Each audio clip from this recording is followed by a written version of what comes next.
Asamblea Constituyente Popular y Plurinacional.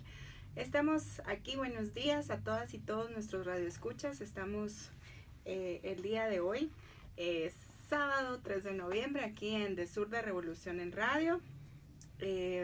Hoy tenemos un invitado muy especial. Como siempre, estamos en los controles Sandra Morales, en las cámaras Carlos Sánchez, Héctor Herrera, su servidora Alicia Guerrero, y tenemos un invitado muy especial el día de hoy en el Rompecabezas en De Zurda Revolución en Radio.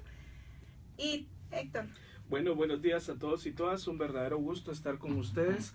Realmente es muy importante para nosotros tener al doctor Roberto Morales, escritor, analista político, comprometido con los procesos populares y plurinacionales. Un verdadero gusto tenerlo aquí, doctor. Gracias por aceptar la invitación, gracias por estar en la cabina de Zurda. Para nosotros es fundamental escucharle, primero porque sabemos que hay un ataque sistemático hacia el movimiento popular, hacia el movimiento plurinacional, y segundo porque también hay un ataque hacia su persona, ¿verdad?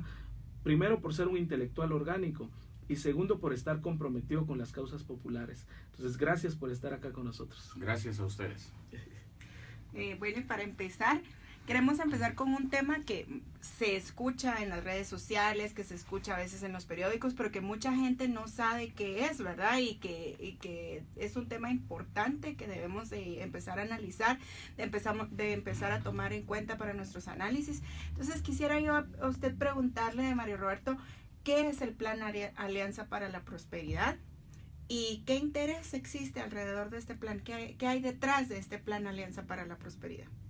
Muy bien, muchas gracias. Me alegra que empiecen con esa pregunta porque es central para explicarse la coyuntura guatemalteca que empezó en el 2015 y que no termina todavía. Probablemente cambie con las elecciones del 2019. El Plan para la Prosperidad del Triángulo Norte de Centroamérica tiene dos facetas, una local del Triángulo Norte y otra geopolítica global. En el plano global, el Plan para la Prosperidad es un muro de contención frente a China y Rusia, presentes en Nicaragua y ahora también en otras circunstancias en Costa Rica, en Panamá y en El Salvador. Es decir, este avance de China y Rusia, o sea, de los que antes, hace unos años se llamaban los BRICS, se siguen llamando así, pero el término casi no se usa ahora. En el 2015, que empieza nuestra coyuntura, todavía El Salvador no había abierto relaciones con China ni Panamá tampoco, pero ahora sí, ¿no? Entonces, el Plan para la Prosperidad es un plan de contención de China y Rusia, ¿no? Porque China se mete haciendo negocios y hace negocios con la gente que puede hacer negocios. En nuestros países los que pueden hacer negocios son los oligarcas, es la oligarquía. Entonces China se va a meter con ellos y Estados Unidos no le conviene soltar el Triángulo Norte por varias razones, una de las cuales fundamental. Y es que el Triángulo Norte es la principal área de trasiego de droga que existe entre Sudamérica y Estados Unidos a través de México. Entonces no se puede dar el lujo Estados Unidos, digamos que en su traspatio, no tener control sobre este trasiego, ¿no? El control no es para acabar con el trasiego, el control es para controlarlo. Esa es la misión de la DEA y de los organismos que tienen que ver con la narcoactividad. Bueno, entonces el plan de contención para Rusia y China tiene que ver con el hecho de que en este momento el capitalismo está dividido en dos posibilidades económicas para el futuro, ¿no? Porque China no está ofreciendo socialismo ni Rusia tampoco, es capitalismo, eso hay que tenerlo claro.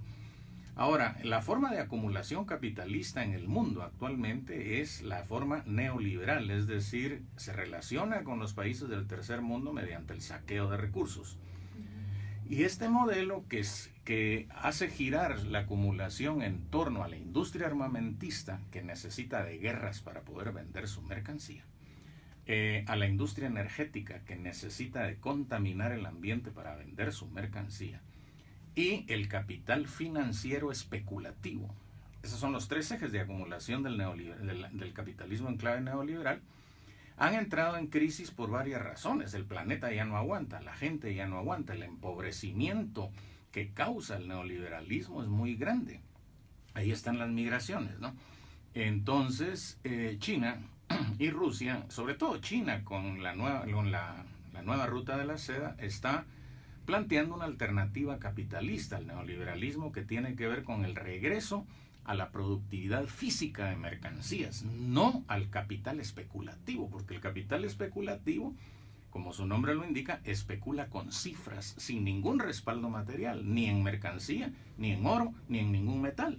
Entonces, eso lleva a las crisis y a las burbujas como la del 2008, que es cuyas consecuencias estamos viviendo todavía. Entonces, así se explica la pugna China-Rusia versus Estados Unidos, que son las tres potencias que protagonizan en este momento la multipolaridad del mundo. Y ahí el ajedrez se lo están peleando en todo el planeta.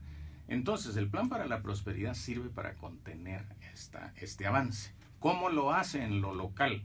Bueno, en lo local tiene que ver con lo que yo he llamado, parafraseando a Gramsci, una restauración oligárquica en lo económico, ¿no? Porque si ustedes se meten al sitio web del Plan para la Prosperidad, van a ver que en lo económico lo que ese plan implica es más mineras, más hidroeléctricas, más palma africana. O sea, es una restauración de la economía oligárquica. ¿Y por qué hay necesidad de restaurarla? Porque está colapsada.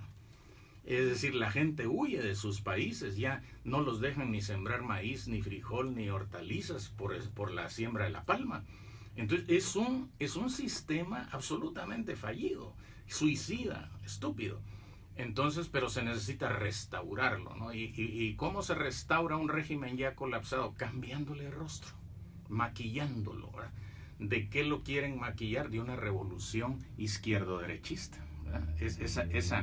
Esa lógica de que vamos a unir a izquierdas y derechas, ya sin ideología de izquierda y sin ideología de derecha, sino por Guatemala. Es un razonamiento de que yo no estoy con unos ni con otros, sino todo lo contrario, ¿no?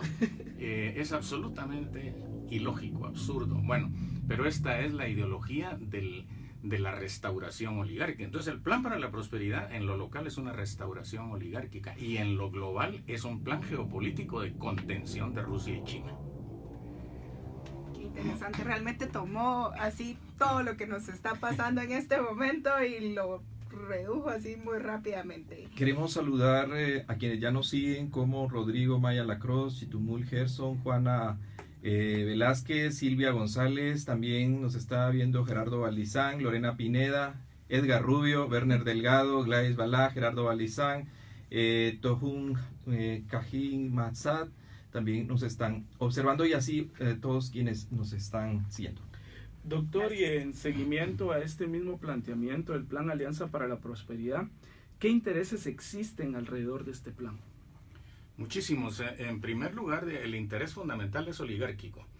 Pero aquí es donde ocurre un conflicto eminentemente local de Guatemala. Y tiene que ver con el hecho de que la oligarquía guatemalteca no es sólida. Está partida en dos, si lo queremos ver esquemáticamente, ¿no? Hay una facción que es corporativa, que es globalizada, con lo que quiero decir que esta facción no necesita de Guatemala para lucrar, ¿no? Si mañana se fuera de Guatemala, seguiría igual. Tiene inversiones en todo el mundo, está corporativizada, está modernizada. Y esta facción es la que entendió inmediatamente el plan geopolítico de Estados Unidos del Triángulo Norte y adhirió a él inmediatamente. Para Estados Unidos, para echar a andar el plan para la prosperidad, necesitaba limpiar el estado de Guatemala de algunos indeseables, no de todos los corruptos, de algunos corruptos indeseables, porque el sistema no permite que el estado no sea corrupto. Es decir, el sistema económico es corrupto y necesita de un estado corrupto para funcionar. O sea, es un sueño de opio pensar que puede haber un estado en Guatemala sin corrupción pública mientras el sistema oligárquico esté intacto. Pero bueno, quisieron quitarse de en medio a los corruptos indeseables y desobedientes, ¿verdad? Como Pérez Molina y como Valdetti. Entonces, eso fue lo que procedieron a hacer. Y la facción oligárquica modernizante y corporativa inmediatamente entendió esto, pagó impuestos atrasados, compró su impunidad ante la CICIG, que es el instrumento de Estados Unidos para llevar a cabo este plan. Compró su impunidad y es la que ahora encabeza, ¿no? Dionisio Gutiérrez, que es la cabeza de esta facción con sus multiinversiones, él encabeza la lucha contra la impunidad y la corrupción. La otra facción es la que yo he llamado arzuista, ¿verdad? Versus la dionisista, porque la jefeaba Álvaro Arzú, quien por cierto murió en un momento demasiado conveniente como para ser casual para la otra facción, ¿no? Para la otra facción. Entonces, los arzuistas son una facción más anticomunista, de Guerra Fría, más ligada a la tierra, más ligada a las mentalidades feudales de pureza de sangre de los criollos, etc., y por lo tanto más atrasada. Y lo que le interesa en el plan para la prosperidad, del cual fue marginada, porque se rebeló contra la CICIG, contra Iván Velázquez, ustedes se acuerdan de los desplantes de Arzú, etc. Lo que le interesa en el plan para la prosperidad es la infraestructura vial, pero han sido dejados fuera, y de ahí la pugna, ¿no? Y toda esta pugna intraoligárquica ha sido la que llevó a la falsa dicotomía Jimmy versus Iván, ¿verdad? Jimmy, como se sabe, los militares que están detrás de él, la cofradía y amigos, son gente que está con la oligarquía fascista arzuista, atrasada, ¿no? Y entonces, pues son los que respaldan a Jimmy Morales. Y Jimmy Morales, pues, adoptó esa bandera y hizo todo aquello de que Iván y la CICIG no, hicieron lobby en Washington, y debido al cambio de personal en Estados Unidos, que ahora es personal de Trump y ya no de Obama, esta facción arzuista le ganó al dionicismo el pulso sobre la CICIG e Iván, ¿no? La CICIG e Iván ya no vienen, aunque la gente patalee, y aunque hayan metido de nuevo a la cárcel a Bielman y a todo por el caso de Pavón, el infiernito y esas cosas, ¿no? Pero ese pulso ya se lo ganaron. En todo caso, ahora estas dos facciones están ya entendiéndose, que es lo que yo he venido esperando a ver cómo se va a hacer, porque la oligarquía no va a pelear para siempre. La oligarquía no se va a matar entre sí, ¿verdad? Eso es importante. Sí, no se va a matar entre sí. Entonces tienen que unirse, y si no se unen, los une la geopolítica. Los une la geopolítica. Ellos tienen clara su clase. Por supuesto, y el interés de clase, ¿verdad? Y saben que el interés de clase, o sea, la restauración oligárquica, se llama Plan para la Prosperidad, y ahí tienen que converger las dos facciones. En ese sentido, el plan geopolítico implica, para llevar a cabo la restauración oligárquica, maquillar el Estado con un gobierno progresista, izquierdoso, pero no rojo, sino rosado pálido, ¿no? Izquierdo derechista, ¿no? Y por eso es que Tel Maldana ahora dice que pues aparece con el MLN y aparece con la URNG, ¿verdad? Que a mucha gente es una juntura que todavía no digiere, ¿no? Por el pasado sangriento que implicó, digamos, esta dicotomía. Pero es el plan geopolítico, ¿no? Que en Guatemala, en las próximas elecciones, ganen unos candidatos así de una derecha, digamos, lila, en el sentido de que es una derecha que no es de Guerra Fría, no es recalcitrante, y que yo veo representada en el grupo La Cantina y otros, ¿verdad? Y que sea juvenil, ¿verdad? Los jóvenes de la llamada nueva política, que no es otra cosa que una versión... Los emprendedores, sí, que salen en un medio de comunicación burgués. Exacto, sí. Cuando Prensa Libre te sanciona como revolucionario, estás perdido. Sí. Además, es una generación que ellos mismos, ella misma se llamó a sí misma equivocada, ¿no? Porque meterse con la generación equivocada es meterse, en español, con la generación que se equivocó, ¿verdad? En inglés, sí, the wrong generation quiere decir con la generación con la que no debieron meterse. pero si uno lo traduce al español, es que se equivocó, en fin. Pero digamos, esa es toda esta gente de la nueva política, que no es más que una versión teatral del neoliberalismo post-político y post-ideológico. Es esta gente sin ideología, que según ellos están más allá de la ideología, ¿no? Otra vez, no son ni de izquierda ni de derecha, sino todo lo contrario. Entonces, digamos, de lo que se trata es de poner a Guatemala de ejemplo, ¿verdad?, como laboratorio. Fue laboratorio de las revoluciones de colores en América Latina en el 2015, fue laboratorio del golpe de Estado blando, que se lo dieron a Pérez Molina y a Jimmy Morales desde que le metieron a la cárcel al hijo. Y ahora se quiere probar un gobierno izquierdo-derechista que funcione como ejemplo latinoamericano frente a los desobedientes países de Cuba, Nicaragua y Venezuela. Por cierto, de Nicaragua quizá hablamos después, porque se me ha acusado también de defender el régimen de Ortega. Sí, pero no se dice nada del régimen de Juan Orlando Hernández, por ejemplo, ¿ah? Sí. Todo el movimiento, o el de Macri, ¿verdad? O sea, hay un sector aquí en Guatemala que habla de Venezuela, que habla de Nicaragua, que le tira mugre a Bolivia también, sí, claro, pero no dicen nada de Juan Orlando Hernández, ¿verdad? Exacto. Además, como individuos, yo creo que Ortega y su mujer son indefendibles, pero Nicaragua en el plano geopolítico debe defenderse. Exacto. Queremos saludar a Arturo Max, que nos está siguiendo. Pedro Mendoza nos dice invitado de lujo. Cristian Estuardo Echeverría, Alenka Atenas también nos saluda. Pablo Tobar, Enríquez, Mercedes Rodríguez, Nicolás Pérez, Sandra Sinicó, Aníbal García. También nos saluda Remigia Saucedo desde la Ciudad de México. Gracias, Carlos. Y entonces ahorita vamos a ir a un corte musical. Dejamos los controles con Sandra Morales y continuamos más adelante. Asamblea Constitucional, Popular y Plurinacional. Y estamos de regreso aquí en el rompecabezas de hoy con nuestro invitado Mario Roberto Morales, que le agradecemos mucho que esté con nosotros el día de hoy. Nos ha estado haciendo análisis muy compactos pero muy concretos y muy interesantes. Entonces vamos a continuar. Les invitamos a que nos escuchen a través de Facebook Live, de la aplicación Tuning o de la aplicación de Zurda. Y Mario Roberto, para continuar, quisiéramos preguntarle por qué muchos grupos evitan ir a la contradicción fundamental. Porque la contradicción fundamental entorpece el negocio del ONGismo, y porque desgraciadamente nuestra mal llamada sociedad civil es el conjunto de ONGs que existen en Guatemala, ¿no? Esto vale la pena contextualizarlo.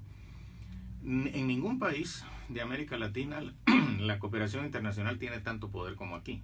Y eso se debió a que cuando Álvaro Arzú llegó al poder, él llega al poder con una finalidad: a allanar el camino para que entrara aquí el capital corporativo transnacional, 1996. Para eso tenía que pacificar el país, pacificar entre comillas, ¿no? Y la pacificación fue relativamente fácil para él, no porque su amigo y ex guerrillero el Cholón Porras estuviera trabajando con él, sino porque la guerrilla estaba derrotada, militarmente derrotada desde hacía varios años, ¿no? Y la guerra seguía porque tanto al ejército como a la guerrilla les convenía mantener un simulacro de guerra, un simulacro sangriento porque había muertos, un simulacro de guerra que justificara ayudas militares y civiles para los dos, ¿no? Entonces la guerrilla llega a la mesa de negociación derrotada militarmente, y los acuerdos de paz son acuerdos de claudicación de la causa de clase. Para ejemplo de esto basta revisar el acuerdo agrario, que era el acuerdo estratégico, no el acuerdo de pueblos indígenas. Eso es culturalista, y no porque los pueblos indígenas no tengan importancia, la tienen, pero es económica, y en segundo lugar es cultural. Entonces, si ustedes ven los del acuerdo agrario, ahí se ve la claudicación de la guerrilla, ¿no? Y tan es así que al día siguiente la primera organización que saca un campo pagado para felicitar a las partes por haber firmado eso fue el CACIF. Eso hay que irlo a ver a la hemeroteca, ahí está. Entonces, A partir de ahí, Arzú echa al bote de la basura todos los planes de desarrollo económico que pudiera haber tenido el Estado y se lo encarga a la cooperación internacional, ¿no? Es decir, ustedes encárguense de desarrollar lo que aquí esté mal, ¿no? Y lo que hace la cooperación internacional es entrar con su agenda dispersa, culturalista y contrainsurgente, ¿no? Porque la cooperación internacional obedece no al interés de los países que reciben fondos, sino a los intereses de los países que donan fondos. Entonces, eso hay que tenerlo muy claro. Por lo tanto, el papel que ha cumplido la cooperación internacional desde Arzú hasta esta parte está a la vista. ¿Cuál es ese papel? Una sociedad civil nutridísima y dispersa. No solo nutrida y dispersa, sino una sociedad civil que compite entre sí deslealmente por los financiamientos. Yo me lo imagino como un hormiguero de hormigas locas. Cuando uno patea un hormiguero, las hormigas van para todas partes. O sea, es una sociedad civil centrífuga, ¿verdad? Y cada uno con sus issues culturalistas, ¿verdad? Sexuales, étnicos, raciales, pero enfocados siempre culturalistamente, sin enfoque de clase. No hay la preocupación de ver a qué clase social pertenece un miembro de la diversidad sexual, a qué clase social pertenece un miembro de las comunidades indígenas. No, es culturalista absolutamente. Y el culturalismo no implica cambios radicales para el Estado. Lo que implica es que se den leyes contra el racismo, contra la discriminación, contra esto, contra el otro. Y eso el sistema no lo cambia. Al sistema no lo cambia para nada. Entonces, ir a la raíz de los problemas, ¿no? Que eso es lo que significa ser radical. Ser radical es ser capaz de ir a la raíz causal de los problemas, no es sinónimo de extremista. Ir a la raíz causal es ir a la raíz de clase de los problemas, es ir a la causa económica de los problemas. Entonces, si nosotros tenemos una sociedad civil que no cumple con los requisitos de la sociedad civil, que son fiscalizar al Estado desde una perspectiva de la ciudadanía, sino lo que es hacer trabajos, fotografiar y documentar para que vengan más fondos el año entrante. Si uno tiene una sociedad civil así, no le conviene ir a la raíz de los problemas, no le conviene ir a la causa última de los problemas, porque se queda sin trabajo, se queda sin ingreso, ¿no? ¿Qué agencia internacional podría financiar la lucha de clases? Ninguna, no, ninguna. Si la financia sería suicida, y para una lucha de clases ser financiada es suicida, ¿no? Entonces, desde Arzú nosotros tenemos en Guatemala un movimiento popular financiado. Si a la gente no le pagan el almuerzo y el viaje, no desfila el 1 de mayo. ¿Verdad? Si no se le paga el viaje, no hay paros ni hay nada en Guatemala, ¿no? O sea, tenemos un movimiento popular comprado, una sociedad civil comprada. Entonces, a esa gente no le interesa ir a la raíz de los problemas. Y si uno habla de clase, le dicen que se quedó en los años 70, que es un pensamiento de guerrillero de los años 70. Un trasnochado. Sí, como que si las clases sociales dejaron de existir en los 70, ¿no? O que ya no entiende la posmodernidad, ¿no? Yo me empaché de posmodernidad en Pittsburgh, o que no entiende la nueva política, ¿no? Y con eso solucionan su problema ideológico. Por eso es que en este momento hay un choque indirecto entre la mal llamada sociedad civil y un movimiento de clase como Codeca, ¿no? Porque Codeca pues tampoco deja que la cooperación internacional le dicte su línea. Y eso la hace un movimiento excepcional. Pero bueno, me estoy adelantando, creo que de eso vamos a hablar después. Claro, y en este mismo contexto, Mario Roberto, ¿a qué le llamamos pensamiento moderado? Porque estamos viendo, por ejemplo, cómo es que la derecha está diciendo lo mismo que usted estaba planteando hace unos momentos, de bueno, izquierda, derecha son lo mismo, ¿verdad? Entonces inventaron ellos este término moderado. ¿A qué le llamamos nosotros pensamiento moderado en este contexto? Esto de la moderación surgió con fuerza hace unos meses aquí. Uno de los primeros que lo empezó a tirar fue Villacorta, que quiere desesperadamente ser presidente.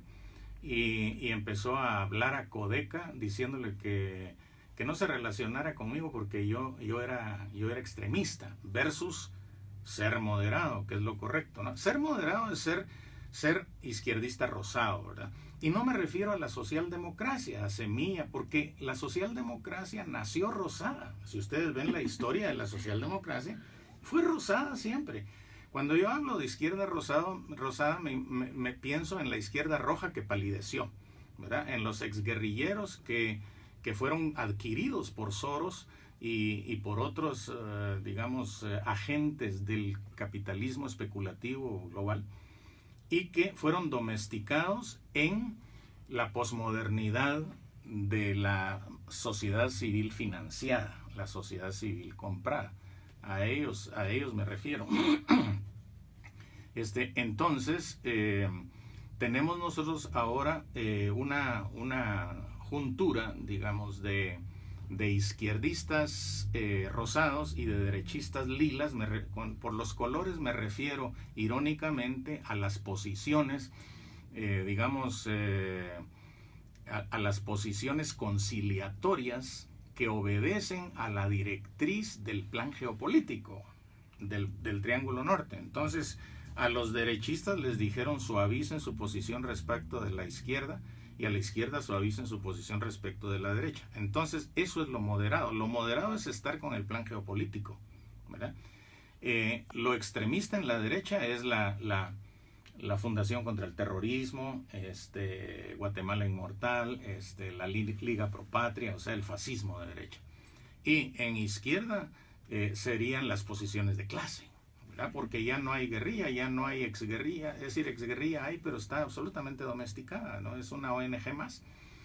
Entonces, eso es lo moderado, ¿no? Y lo moderado es lo que se le vende a un pueblo ignorante por fuerza, es decir, porque nuestro pueblo es ignorante no porque sea tonto, sino porque es explotado y oprimido. Y en ese sentido está desinformado y despolitizado por ignorancia. Y por eso es fácilmente manipulable. Por eso votó por Jimmy, por eso iba a votar por Valdizón. Y por eso va a votar por el izquierdo-derechismo del Plan para la Prosperidad, ¿verdad? Que es lo que va a ocurrir seguramente en el 2019. Muy bien. Muy bien, gracias. Creo que esto es como bien interesante. Ahorita vemos, por ejemplo, movimientos sindicales que solo se enfocan en los aumentos salariales, solo en el dinero, pero no en condiciones de clase, digamos, para nuestra gente, para todo, para tener, buenas escuelas, o para tener buenos hospitales, o para hacer un cambio en el sistema, sino que es únicamente lo económico, ¿verdad? Y por ahí se mueve casi toda la gente. También estaba hablando un poquito de las propuestas, por ejemplo, de Codeca, o de las propuestas de clase, ¿verdad? Entonces ahí tenemos un poquito lo que es la Asamblea Constituyente Popular y Plurinacional. ¿Cuál cree usted que es la viabilidad de que se lleve una Asamblea Constituyente? Bueno, mire, en primer lugar, Codeca parte del hecho de que, y esto ya fue público, el domingo 14 de octubre lo hizo público y oficial Codeca. Codeca piensa que lo que hay que cambiar es el sistema. Aquí no se trata de que la lucha contra la corrupción es la lucha contra un puñado de manzanas podridas en un canasto de manzanas buenas, ¿verdad? No, lo que está podrido es el canasto, y lo que hay que cambiar es el canasto. Así piensa Codeca. En ese sentido es que lanza su propuesta de asamblea, se llama Proceso de Asamblea Constituyente Plurinacional y Popular. Hablemos del proceso. No se trata, como creen el 99.9% de los abogados, que desgraciadamente son la mayoría de analistas políticos. Y por eso el análisis político aquí en los medios masivos es jurídico. Todo es el tal artículo de la Constitución dice. La Constitución dice, como si la política se agotara en el legalismo jurídico. La política son relaciones de poder, y los analistas políticos en nuestro país, a ellos se les escapan las relaciones de poder y todo lo reducen al derecho. Pero bueno, volviendo a lo de la asamblea, es un proceso, o sea, No es como creen los abogados que se va a tratar de modificar la Constitución, ¿verdad? O sea, una reforma constitucional. No, en primer lugar se está planteando otra constitución, una constitución que jurídicamente se llama originaria. Entonces los abogados dicen, eso es ilegal. Y si se hace eso, se rompe el orden constitucional y el Estado de Derecho, ¿no? Como que si tuviéramos Estado de Derecho. Sí. Entonces, se quedan en el legalismo. Pero la clave está en la palabra proceso. Es un proceso. ¿Y cuáles son los procesos de Codeca? Los procesos de Codeca son asambleas locales, populares. En los lugares más recónditos del país está Codeca haciendo asambleas populares. Entonces, esas asambleas son el corazón de sus movilizaciones. Unas movilizaciones que no tienen precedente en Guatemala. Y esas movilizaciones eventualmente van a llevar a situaciones que no están legisladas. Esas situaciones se llaman alegales. No son ilegales, porque lo ilegal es transgredir lo que está legislado. Pero si usted crea una situación en la que, para la cual no hay contemplada ninguna legislación, entra en el área de la alegalidad. Y la alegalidad requiere una legislación. Entonces, Codeca parte de que a partir de sus procesos de lucha, va a ir creando situaciones de alegalidad que van a tener que ser normadas. Y esa normativa va a provenir de los pueblos, porque son los pueblos los que llevan a cabo este proceso. Entonces, una asamblea constituyente, plurinacional y popular, implica leyes hechas por los pueblos y por los sectores populares, ¿verdad? El modelo es Bolivia. Bolivia tiene un Estado plurinacional. La plurinacionalidad se entiende como conjunto de nacionalidades culturales. No se entiende como conjunto de estados-nación. De tal manera que a la ultraderecha fascista no le debe asustar la palabra plurinacional, porque no se trata de que aquí va a haber un estado quiché, uno cachiquel, uno sutuil, uno quechí, uno mam y uno ladino, ¿verdad? Esa taxonomía de que aquí hay el pueblo maya, xinca, garífuna y mestizo. Esas son mentiras, pues nada existe químicamente puro y separado. Eso obvia los mestizajes culturales y biológicos. Pero bueno, entonces se trata de naciones culturales. Y el Estado boliviano, igual que el que está proponiendo Codeca, es único.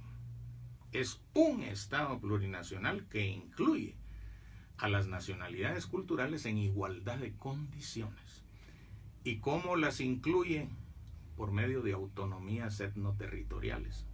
Autonomías de autogobierno territorial, que en Guatemala va a ser complicadísimo, porque las etnias no están, o los pueblos no están ubicados en lugares químicamente puros y separados, están mezclados, ¿no? Hay quechíes quechíes en Oriente, por ejemplo, ¿no? Entonces,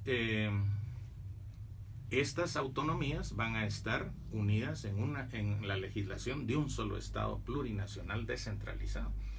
Entonces, a eso tiene que llevar el proceso de asamblea constituyente, a una constitución que rija la plurinacionalidad. Y como eso no existe, eso va a ser alegal. Por lo tanto, hay que regirlo, ¿no? Ahora, ¿cómo va a ocurrir esto? Los abogados dicen esto solo puede ocurrir o por una revolución armada. Codeca no está planteando una revolución armada, ni tampoco ha planteado hasta el momento el socialismo. Nunca, jamás Codeca ha hablado de socialismo, ni mucho menos de revolución armada. Está hablando de que el sistema debe cambiarse paulatinamente, ¿verdad? ¿Cómo? Bueno, por medio de formas alternativas de productividad populares. Qué sé yo, el cooperativismo, qué sé yo, ¿no? Cooperativismo productivo, un impulso a la pequeña empresa mediante una banca pública y privada al servicio de los nuevos empresarios. Acordémonos que gran parte de la pequeña empresa en Guatemala es indígena y de la microempresa también. Entonces está planteando un cambio paulatino de sistema, no está hablando de socialismo. Y todo eso, digamos, va a todo este asunto de la plurinacionalidad es alegal. Y la alegalidad de esto se va a ir viendo en los procesos de movilización y lucha de Codeca. Entonces, ese es el proceso para llegar a una nueva constitución plurinacional. A eso se le llama proceso de asamblea constituyente plurinacional y popular, no a un acto jurídico, ni a que 5 notables redacten una nueva constitución. No es eso. La constitución va a surgir de consultas populares, ¿verdad? Y hay otra cosa también, esos diputados de los pueblos también van a representar a diferentes gremios y sectores populares, como en Venezuela. En Venezuela en el Congreso hay diputados hasta por los bomberos, ¿verdad? No es que un diputado listado nacional ni nada de eso. No son los partidos los que van a hacer la constitución ni van a estar en el Congreso. Van a ser representantes de los pueblos y de los sectores populares. Entonces, eso es lo que hay que entender por el momento. Gracias, doctor. Gracias por esta magistral exposición que abre un poco las mentes de aquellos y aquellas que criminalizan a Codeca, que lo único que han estado haciendo es repetir el discurso de los medios de comunicación monopolizados, ¿verdad? Que son medios de comunicación que tienen un interés de clase fundamental, y es el interés de explotar y saquear los recursos naturales del país, ¿verdad? Queremos saludar a Irma Sincal, que ya reporta que está viendo esta transmisión, el licenciado Carlos Chiquito, también investigador en la Universidad de San Carlos, J.R. Ramírez también, nos pregunta que tal vez al regreso cómo trabajar la conciencia de clase y generar la articulación de las fuerzas populares en Guatemala. Julián Herrera Díaz, Raúl Francisco Maldonado, saludos a todos en Desurda por su buena labor. María Elisa, saludos al doctor Mario Roberto. Vilma Morales, María Elisa, Karina Sig López, Diana Boes nos saluda, Raúl Francisco Maldonado Polanco, también José Ángel Tecún, Oscar Chorocán, Raúl Francisco Maldonado, José Ángel Tucún, María Mariaca, Jimena Sig, también B. Tejachun Alquijay, Peter Parker, Tobey Mayer. Hay muchos también perfiles que son de dudosa reputación, ¿verdad? No sabemos. Samuel Villatoro también se reporta, Sandra Chinikovats, Gladys Balá, saludos Gladys, y bastantes. Muy bien, vamos a un corte en Desurda, Revolución en Radio, ya regresamos. ¿Escuchando, verdad? No. ¿Bien? Sí lo oías, es que yo no me escuchaba. Es que no me escuchaba en los audios.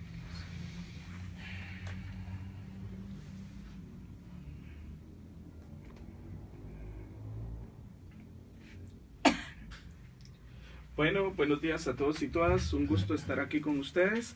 Y bueno, siguiendo en el marco de la lucha de clases y de los intereses geopolíticos, Mario Roberto, ¿cuál es el interés de USAID en la coyuntura nacional? ¿Por qué USAID está metido en todo? Metido en el Ministerio de Educación, metido en el Ministerio de Relaciones Exteriores.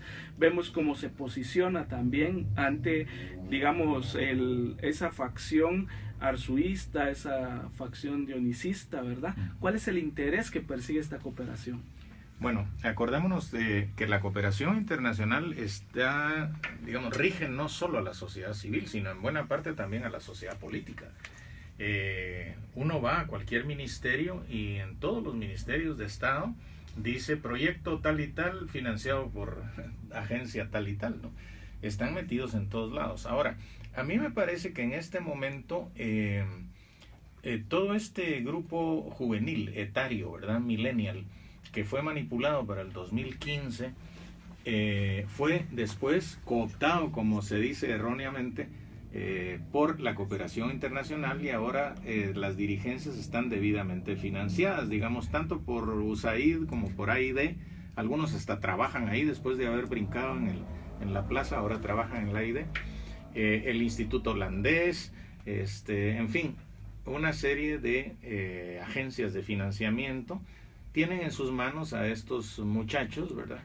Toda esta generación que apareció en prensa libre, sancionada, como emprendedora, y que lo que tenemos ahí pues son como prospectos de diputados, o sea, como que sus ambiciones son ser diputado.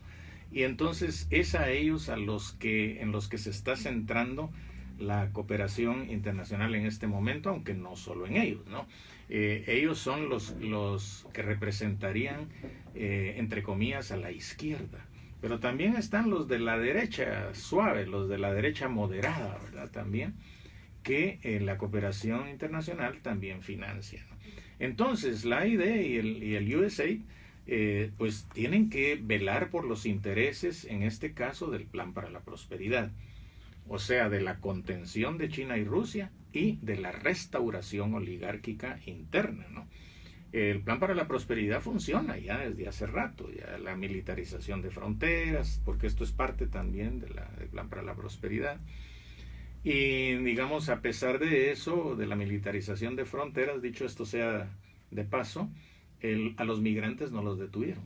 Cuando esa es la tarea de la militarización de fronteras. Por eso es muy sospechosa la cosa de los migrantes, digamos, organizados, ¿no? Como 4.000 hondureños de pronto irrumpen en la frontera y nadie los vio.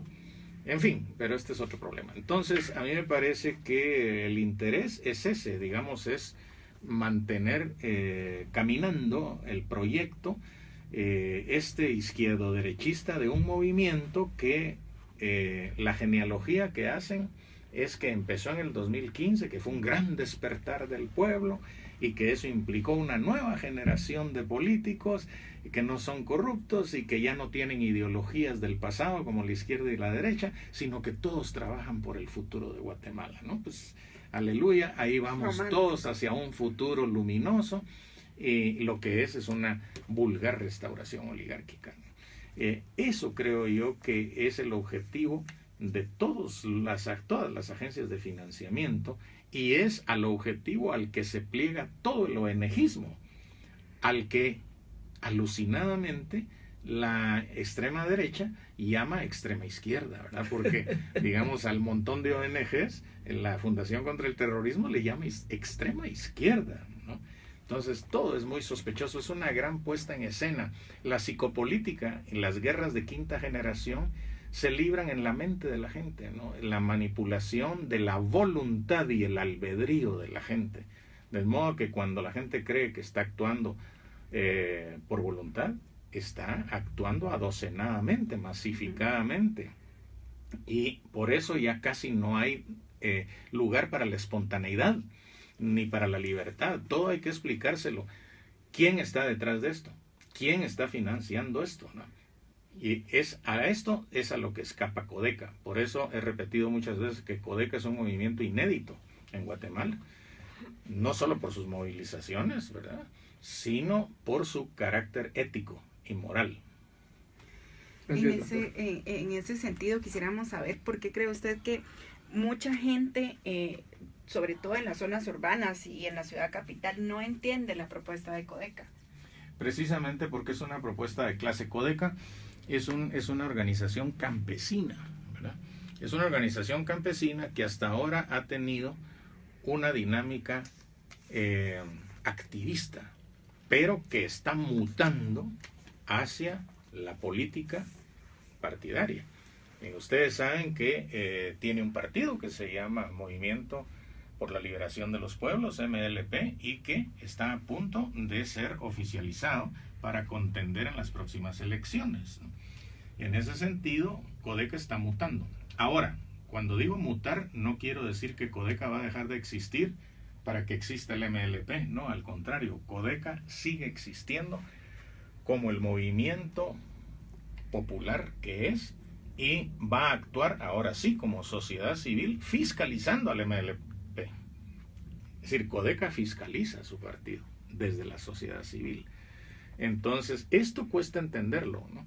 Y cuesta entenderlo, por ejemplo, en la gente urbana, los colectivos, llamados colectivos urbanos y ONGs, e incluso partidos de izquierda, ¿verdad?, izquierda light, no entienden que Codeca no haya querido formar parte de esta publicitada unidad horizontal, ¿no? En primer lugar, Codeca no concibe la unidad como la suma de dirigencias de grupos, ONGs y partidos urbanos. Concibe la unidad como la unidad del pueblo, en el pueblo, por el pueblo. Es una posición de clase, no es una posición de sociedad civil ONGizada. Entonces, esto no se entiende, ¿no? Y quienes lo dicen son satanizados. Por ejemplo, por eso se me ataca mucho a mí. Se quiso meter una cuña entre Codeca y yo, pero yo solo estoy repitiendo lo que Codeca dice, ¿no? Yo no soy un académico que le dice a Codeca qué es lo que tiene que hacer. Soy un intelectual orgánico que interpreta lo que hace el Codeca y después publico la interpretación. Y si a Codeca le sirve, bueno, y si no, pues ni modo. Entonces, no se entiende la postura de clase, ¿no? Entonces se le acusa de que Codeca no quiere la unidad, porque se concibe errónea e ingenuamente la unidad como estar todos juntos, el montón de ONGs, para ir a votar por Tel Maldana, por cualquiera de los candidatos de Dionisio Gutiérrez, ¿no? Dionisio Gutiérrez es en este momento la cabeza de la lucha contra la corrupción y la impunidad, y va a ser la cabeza de la restauración oligárquica del plan geopolítico, y va a ser el poder detrás del trono del gobierno que queda en el 2019, si es que no es él el candidato a presidente, porque esa es otra posibilidad, ¿no? Que a Tel Maldana la estén quemando para después pedirle por favor a Dionisio que acepte. Que sea, ¿no?, el Mesías, ¿no? Como es una cultura judío-cristiana, ¿no? Siempre quiere un Mesías. Así es. Bueno, doctor, y en este mismo contexto nos preguntaban en la audiencia cómo trabajar la conciencia de clase. ¿Cómo considera usted que podemos trabajar la conciencia de clase? Bueno, mire, en primer lugar, la conciencia de clase, acordémonos, la conciencia de clase es una conciencia que se adquiere en la clase. En primer lugar, en la clase, ¿no? Es la conciencia en sí. Ahora, hay una conciencia para sí, para usar la terminología clásica, ¿no?, que es aquella que se insufla desde fuera y que toma precisamente conciencia crítica de clase. ¿Qué quiere decir crítica de clase? Quiere decir que uno es consciente del papel económico que juega su clase social. Cuando el obrero, cuando el campesino se da cuenta de que sin su fuerza de trabajo el sistema colapsa, en ese momento su conciencia en sí pasa a ser para sí, ¿no?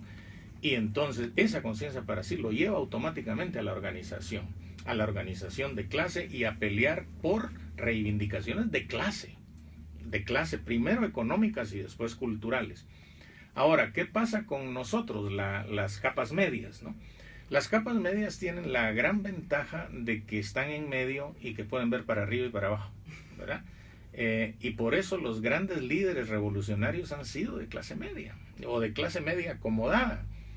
Bueno, hay o burgueses como Marx, como Engels, como Lenin, ¿verdad? Terratenientes como Fidel y Raúl Castro, ¿verdad? Profesionales liberales, médicos como el Che Guevara, por ejemplo, ¿no? Porque acceden a la educación. El campesino no accede a la educación, el obrero escasamente, ¿no? Entonces, la clase media tiene esa posición a la vez conflictiva y privilegiada. ¿Por qué conflictiva? Porque la clase media es aspiracional, ¿verdad? La clase media quiere ser burguesa, y por eso es wannabe, ¿verdad? Ahí tiene usted todo ese clasemedierismo que se fue a vivir a la carretera El Salvador y que ahora viven empantanados en esa cochinada absurda de tráfico, ¿no?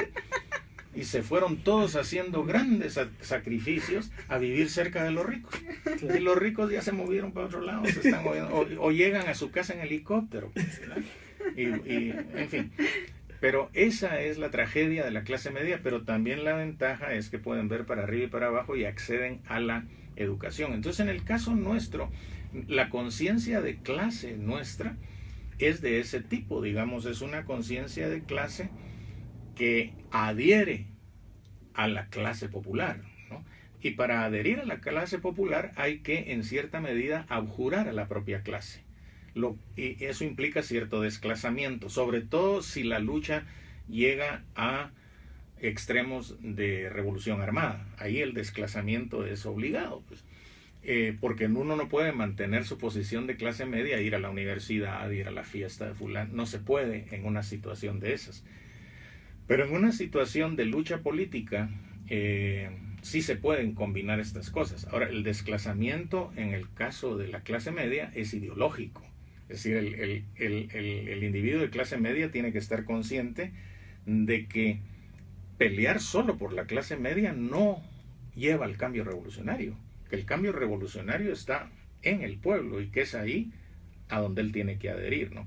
Por eso hay una gran diferencia entre el intelectual orgánico de clase media, el intelectual orgánico con el pueblo, y el académico que desde el cubículo universitario quiere escribir su libro, traerlo, enseñárselo a Codeca, por ejemplo, y decirle esto es lo que ustedes tienen que hacer.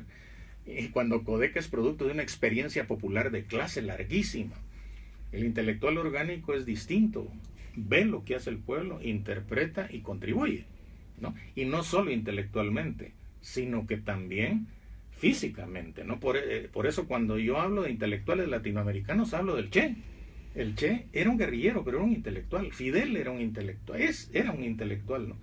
Entonces, en ese sentido, el intelectual orgánico se diferencia radicalmente del académico. Y la conciencia de clase se debe insuflar, digamos, no solo como ideología, sino como conocimiento concreto de las condiciones económicas del pueblo. Cuando uno entiende esto, o se concientiza, o, digamos, no sé qué hace en este planeta, porque cualquiera que ve las condiciones en que vive el pueblo de Guatemala tiene que solidarizarse con él, ¿no? Es humanamente, digamos, normal, natural la solidaridad de clase. Y yo creo que por ahí va. Pero hay que entender que el ONGismo, que las luchas culturalistas que se agotan en la sexualidad, en la etnia, en la etnicidad, en las tradiciones culturales, en la raza, etcétera, eso no lleva a ningún cambio, a no ser que esas reivindicaciones se enmarquen dentro de la clase social. Muy bien, gracias doctor por esta exposición tan amplia que realmente abre el espacio para el debate, para la discusión y para entender por qué la lucha es de clase. Y como usted muy bien dice, no étnica, no de género, ¿verdad? Sino es eminentemente de clase. Así es. Bueno, Alicia. Juanita. Sí, claro que sí. Antes de irnos al corte, queremos saludar a Diana Boest, a Tejashun Alquijay.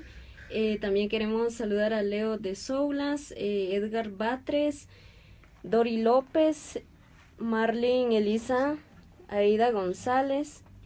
Y también queremos saludar a Neti Marroquín, que nos está sintonizando, Peter Parker Tobey, saludos cordiales, Julián Herrera, José Roberto Paz, también queremos saludar a María Mariaca y como también a Tommy Díaz, quienes nos están viendo, Cristian Estuardo, Edgar Bosleville. También queremos saludar a Patricia Lepe y Griselda Sakik. Saludos cordiales para todos, gracias por la sintonía. También queremos saludar a Raúl Francisco Maldonado y también queremos saludar a Johan Párroco. Gracias por la sintonía que nos prestan. Y hay un comentario de Diana Boest. Gracias, doctor, por ubicar a los que se sienten ricos, dice. Excelente, dice. Bueno, doctor, entonces quisiéramos terminar con hacer un cierre, porque ya se nos acabó el tiempo, entonces hacer un cierre y que nos explique un poquito como qué retos tenemos ahorita, como con la coyuntura nacional que tenemos, un poquito tal vez si se puede abordar rapidito el tema del cambio del presupuesto, digamos, del ejército, que se aumentó un montón, mientras que en la universidad está la propuesta de quitar el presupuesto. Entonces, que nos dé un cierre. Bueno, yo creo que en este momento ya la coyuntura, si sigue Iván, todo eso pasó y hemos llegado a una nueva fase de la coyuntura larga que empezó en el 2015, que tiene que ver con las elecciones. Yo creo que el factor más dinámico que existe para estas elecciones es Codeca. Todo lo demás ya es conocido. Todos los partidos de derecha, de izquierda, son conocidos. Ya sabemos a dónde van y qué quieren, quién los financia. Codeca es lo más interesante y dinámico. Entonces, habría que ponerle atención a eso. al MLP, ¿verdad? Que es el partido de Codeca.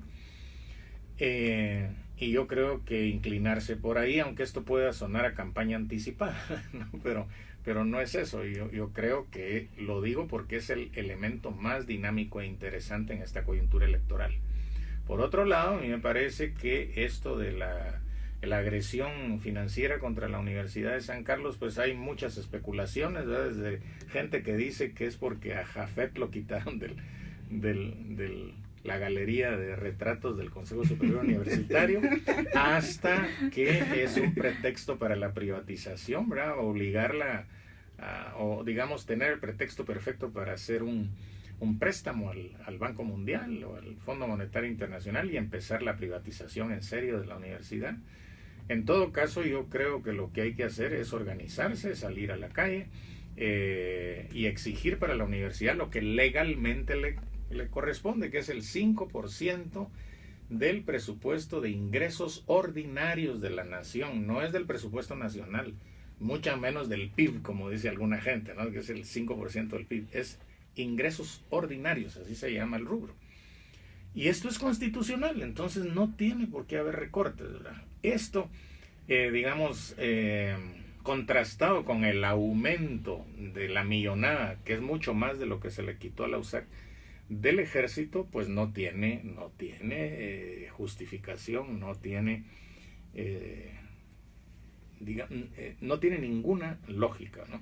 Es simplemente una política fascista que viene de la derecha arzuísta por medio de los militares que están detrás de Jimmy Morales para agredir a la universidad, porque a la universidad se la identifica con el dionicismo, debido a que la AEU está con el dionicismo, ¿verdad? Son los rosados, ahí hay un montón de la generación equivocada, emprendedora. Entonces, se identifica la USAC como dionisista, ¿no? Y la cosa no es así, ahí hay de todo, en la USAC hay de todo. En todo caso, es la única universidad pública, no hay nada que justifique recortar su presupuesto, al contrario. Y ya se dijo que si el presupuesto se recorta, lo primero que va a dejar de funcionar son los centros regionales. Y a ver qué pasa en los departamentos cuando dejen de funcionar los centros regionales, ¿no? Sí, pues todo un proceso de privatización de la educación pública superior para seguir en ese proceso de ignorancia, ¿verdad? En ese pantano de ignorancia el que usted planteaba, ¿no? Por supuesto. Entonces, doctor, ya para despedirnos, gracias a la audiencia, gracias a todos y todas por sintonizar de Zurda Revolución en Radio.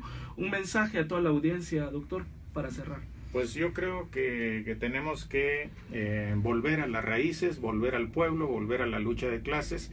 Esto no pasa de moda, es el centro, es el corazón del cambio social, viene de la lucha de clases, y no dejarnos encandilar por los culturalismos, ni sexuales, ni raciales, ni étnicos, ¿no? Aquí la lucha no es entre etnias, no es entre sexos, ni entre razas, aquí es una lucha de clases, es una oligarquía cuyo sistema económico está tan colapsado que el pueblo vive de las remesas que mandan sus, entre comillas, ilegales, y no vive de lo que produce el mal llamado sector productivo.